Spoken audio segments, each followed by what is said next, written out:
Pizza video number 4. As you can see, I now have the dough hook in there going. And as you can see, it doesn't make a lot of action. So I'm going to speed it up a little bit and keep adding the flour.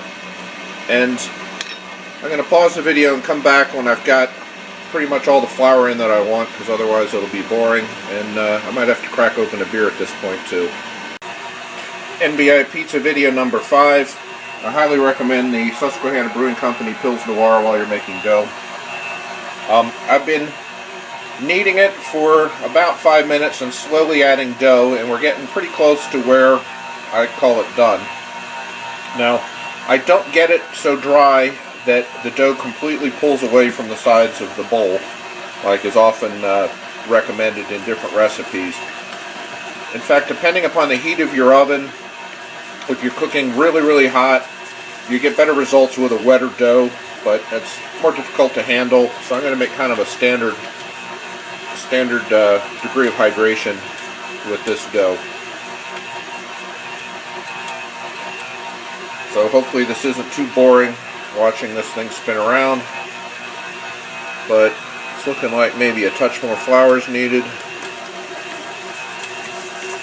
And again, I have not measured out the flour, I just do this all visually.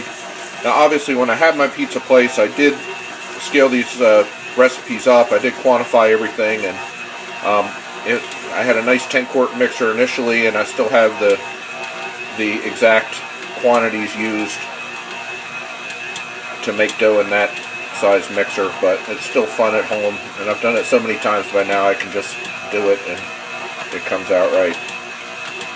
Alright, this is just about done. As you can see, the dough does pretty much pull away from the sides of the bowl, but down on the bottom you have an area that's kind of stuck down like that.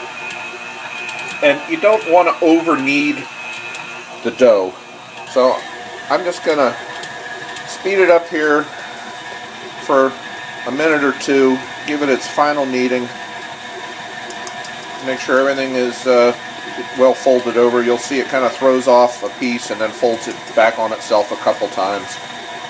It's actually a very nice kneading action with this size dough. If you made a much bigger dough or a much smaller dough, I don't think it would work quite as well. But again, the key is that you don't want it too sticky, but you also don't want it too dry, and that looks about right to me.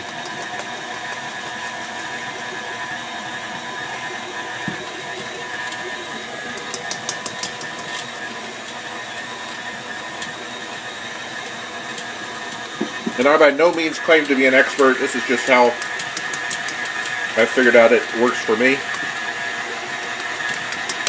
And I'm going to call that done. So, and you can also feel how tacky it is. That's perfect. It's just a little bit on the sticky side, but on the other hand, you take some kind of a plastic scraper or a rubber scraper, and you can pretty much get it right off the hook like that.